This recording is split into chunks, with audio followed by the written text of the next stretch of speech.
सबसे पहला क्वेश्चन है दोस्तों, निम्नलिखित में से किसका सबसे अधिक प्रभाव भारतीय संविधान के आपातकालीन उपबंध के ऊपर है। मोस्ट इंपॉर्टेंट क्वेश्चन है, आपको बताना है इसका राइट आंसर क्या होगा।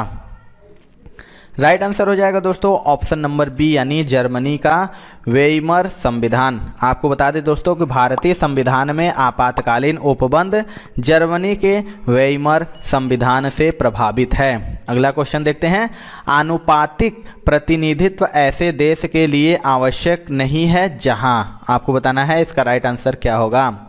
राइट आंसर हो जाएगा दोस्तों ऑप्शन नंबर डी, यानी इनमें से कोई नहीं। आपको बता दें दोस्तों कि प्रथम दो स्थितियों अर्थात जहां आरक्षित निर्वाचन क्षेत्र नहीं है और जहां दो पार्टी सिद्धांत विकसित है वहां आनुपातिक प्रतिनिधित्व प्रणाली की आवश्यकता पड़ सकती है, क्योंकि सभी सीटों पर बहुसंख्यक वर्ग या क्षेत्र का प्रतिनिधित्व हो सकता है।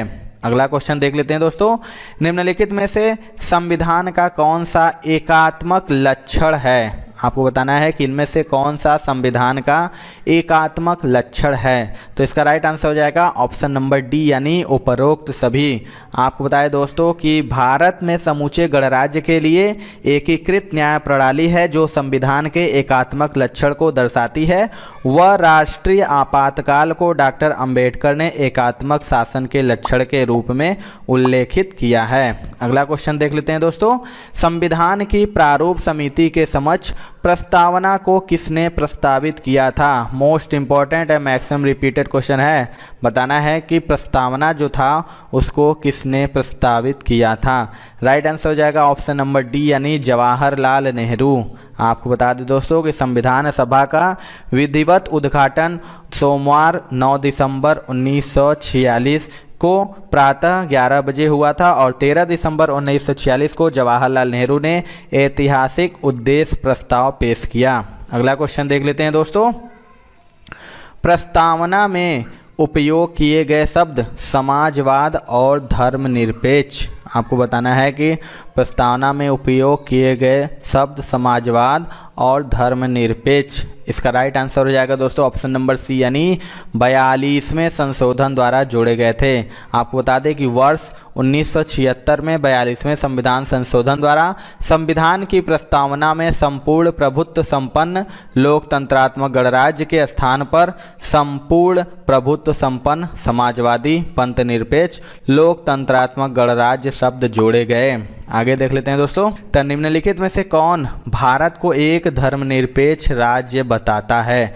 मोस्ट इंपॉर्टेंट ये भी क्वेश्चन है। आपको बताना है कि इनमें कौन भारत को एक धर्मनिरपेक्ष राज्य बताता है। राइट आंसर हो जाएगा दोस्तों ऑप्शन नंबर डी, यानी संविधान की प्रस्तावना। आपको बता दें कि संविधान की प्रस्तावना में भारत को एक प्रभुत्व संपन्न समाजवादी पंथनिरपेक्ष तथा लोकतांत्रिक गणराज्य घोषित किया गया है। अगला क्वेश्चन देख लेते हैं दोस्तों, भारतीय संविधान की मुख्य प्रस्तावना है।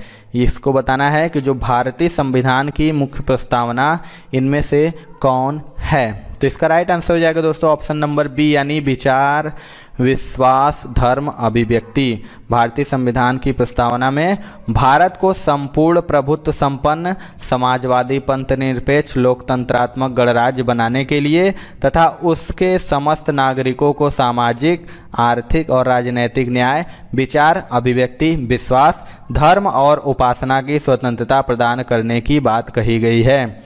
और बात करें दोस्तों, आस्था और पूजा शब्द का प्रयोग प्रस्तावना में नहीं किया गया है। अगला क्वेश्चन देख लेते हैं दोस्तों, निम्न में से कौन सा भारतीय संविधान का प्रस्तावना का एक भाग नहीं है। आपको बताना है इनमें से कौन भारतीय संविधान की प्रस्तावना का एक भाग नहीं है। तो राइट आंसर हो जाएगा दोस्तों ऑप्शन नंबर डी, यानी फेडरलिज्म। आपको बता दें कि संघवाद यानी फेडरलिज्म भारतीय संविधान की प्रस्तावना का भाग नहीं है, जबकि धर्मनिरपेक्षता समाजवाद प्रजातांत्रिक गणराज्य प्रस्तावना के भाग हैं। अगला क्वेश्चन देखते हैं दोस्तों, प्रस्तावना का वह प्रावधान जो सभी वयस्क नागरिकों को मतदान का अधिकार प्रदान करता है क्या कहलाता है। मोस्ट इंपॉर्टेंट ये क्वेश्चन है। आपको बताना है कि वयस्क नागरिकों को मतदान का अधिकार प्रदान करता है वह क्या कहलाता है? इसका राइट आंसर हो जाएगा ऑप्शन नंबर बी यानी प्रजातंत्र, डेमोक्रेसी। बता दें कि संविधान की प्रस्तावना में हम भारत के लोग द्वारा संपूर्ण प्रभुत्व संपन्न समाजवादी पंथनिरपेक्ष लोकतंत्रात्मक गणराज्य बनाने का संकल्प व्यक्त किया गया है और वयस्क नागरिकों को मतदान के अधिकार से ही प्रजातांत्रिक व्यवस्था सृजित होती है, अतः यह प्रजातंत्र का अनिवार्य लक्षण है। अगला क्वेश्चन देख लेते हैं, संविधान के उद्देशिका में क्या वर्णित है? आपको बताना है कि जो संविधान की उद्देशिका है उसमें क्या वर्णित है। इसका राइट आंसर हो जाएगा ऑप्शन नंबर बी यानी समाजवादी पंथनिरपेक्ष लोकतंत्रात्मक गणराज्य। संविधान की उद्देशिका यानी प्रस्तावना को जवाहरलाल नेहरू ने प्रस्तुत किया था। इसमें समाजवादी पंथनिरपेक्ष लोकतंत्रात्मक गणराज्य बनाने के लिए वर्णित है और मूल संविधान में समाजवादी पंथनिरपेक्ष नहीं था। इसे सर्वप्रथम 42वें संविधान संशोधन 1976 द्वारा प्रस्तावना में जोड़ा गया था। अगला क्वेश्चन देख लेते हैं, भारतवर्ष में एक बलशाली केंद्र के साथ संघीय पद्धति की धारणा कहाँ से ली है? मोस्ट इंपॉर्टेंट क्वेश्चन है, आपको बताना है जो संघीय पद्धति की धारणा भारत में कहाँ से ली है। राइट आंसर हो जाएगा ऑप्शन नंबर बी यानी कनाडा से।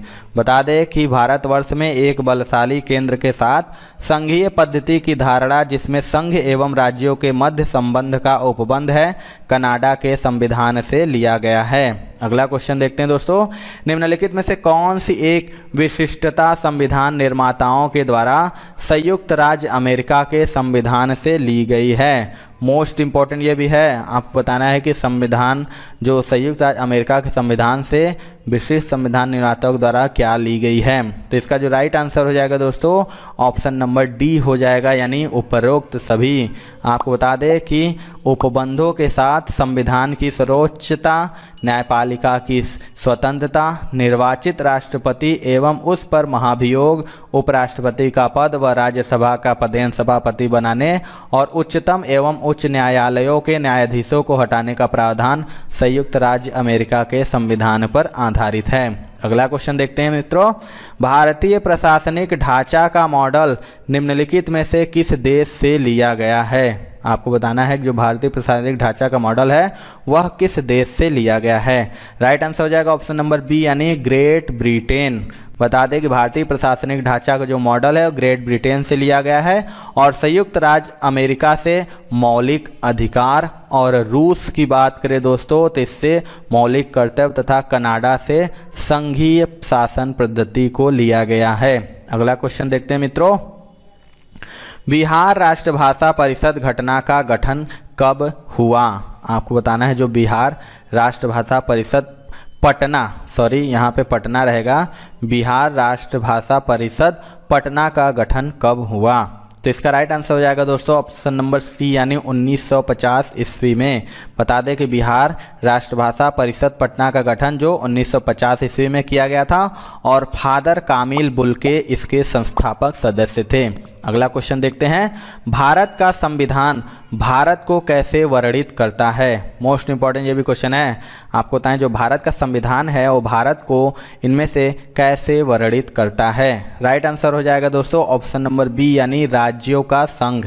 आपको बता दें कि संविधान के अनुच्छेद 1/1 में भारत को राज्यों का संघ कहा गया है और संघ शब्द का प्रयोग यूनियन के अर्थ में किया गया है और अनेक बार संघीय शब्द का उपयोग फेडरल के लिए भी किया जाता है, किंतु इस शब्द का संविधान में प्रयोग नहीं किया गया है। अगला क्वेश्चन देखते हैं, सार्वजनिक हित याचिका की संकल्पना की शुरुआत कहाँ हुई थी? आपको बताना है जो सार्वजनिक हित याचिका थी उसकी संकल्पना की शुरुआत कहाँ हुई थी। राइट आंसर हो जाएगा ऑप्शन नंबर सी यानी यूएसए। आपको बताया दोस्तों कि लोकहित मुकदमे की संकल्पना का प्रारंभ संयुक्त राज्य अमेरिका में हुआ था और यह संकल्पना न्यायिक पुनरावलोकन की संकल्पना से उद्भूत हुई है। अगला क्वेश्चन देखते हैं, निम्नलिखित में से भारतीय संविधान के ऊपर सबसे अधिक किसका प्रभाव पड़ा? आपको बताएं जो भारतीय संविधान के ऊपर सबसे अधिक किसका प्रभाव पड़ा। इसका राइट आंसर हो जाएगा ऑप्शन नंबर ए यानी भारत सरकार अधिनियम 1935। बता दें कि भारत के संविधान का एक बहुत बड़ा अंश वर्ष 1935 के भारत शासन अधिनियम पर आधारित है और अधिनियम की लगभग 200 धाराएं बहुत कुछ अंशरस या वाक्य रचना में साधारण परिवर्तन करके संविधान में ले ली गई थी। अगला क्वेश्चन देख लेते हैं दोस्तों। संविधान की संरचना की परिकल्पना का उद्भव सबसे पहले कहाँ हुआ।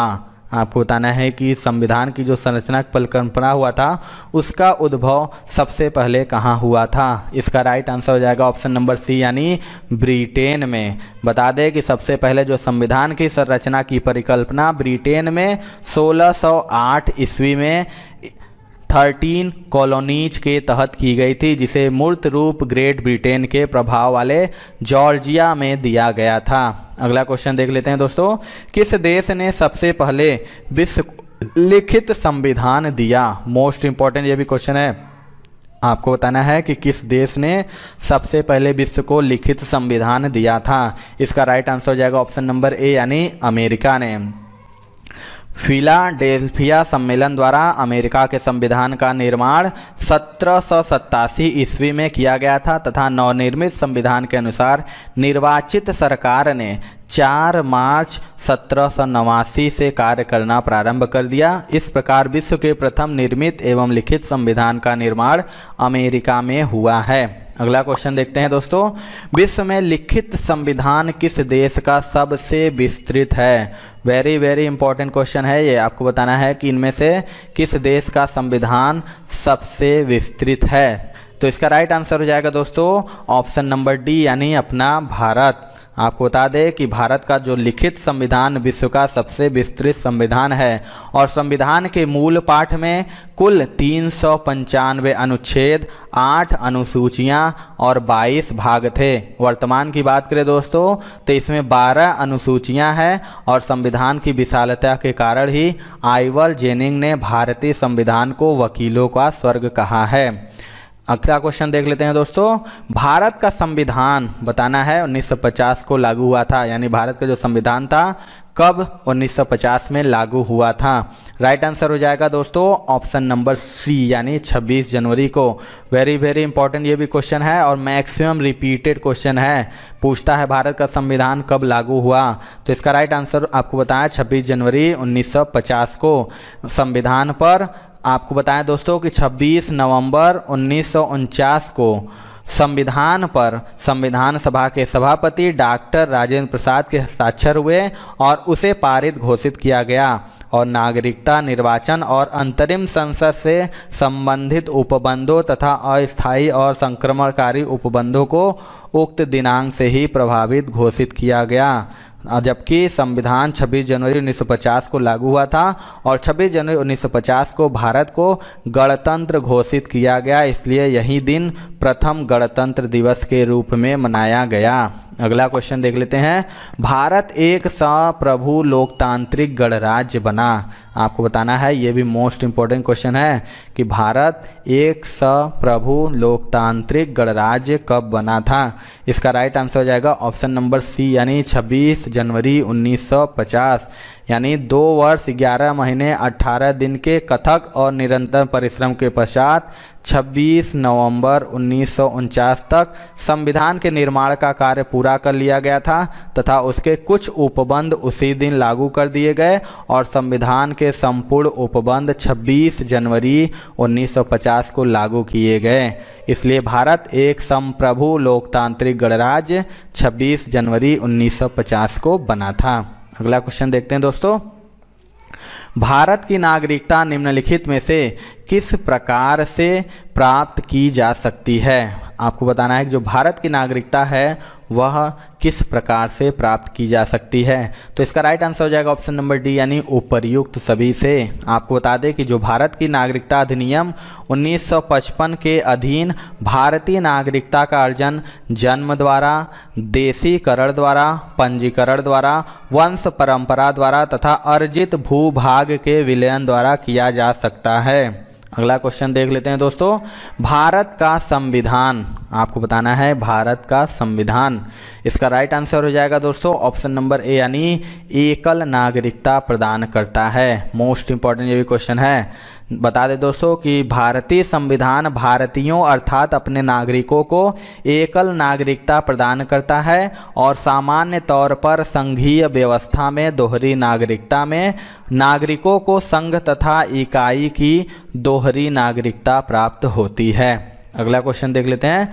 भारतीय नागरिकता के लिए आवेदन करने से पहले किसी व्यक्ति के लिए न्यूनतम कितने समय तक भारत में रहना अनिवार्य है? Very very important, maximum repeated ये क्वेश्चन है कि भारत में नागरिकता के लिए आवेदन करने से पहले किसी व्यक्ति को कितने समय तक भारत में रहना अनिवार्य है? राइट आंसर हो जाएगा ऑप्शन नंबर बी, यानी 5 वर्ष तक। आपको बता दें दोस्तों कि भारत के संविधान के भाग 2 में अनुच्छेद 5 से 11 में नागरिकता संबंधी प्रावधान है और अनुच्छेद 11 के अनुसार संसद नागरिकता के अधिकार का विधि द्वारा विनियमन करती है। तो ये थी दोस्तों आज की वीडियो। आपको वीडियो कैसा लगा कमेंट सेक्शन में जरूर बताइएगा। वीडियो पसंद आया होगा दोस्तों तो एक लाइक जरूर कर दीजिएगा, क्योंकि आपके लाइक से ही हमें मोटिवेशन मिलता है कि आपको वीडियो पसंद आ रहा होगा।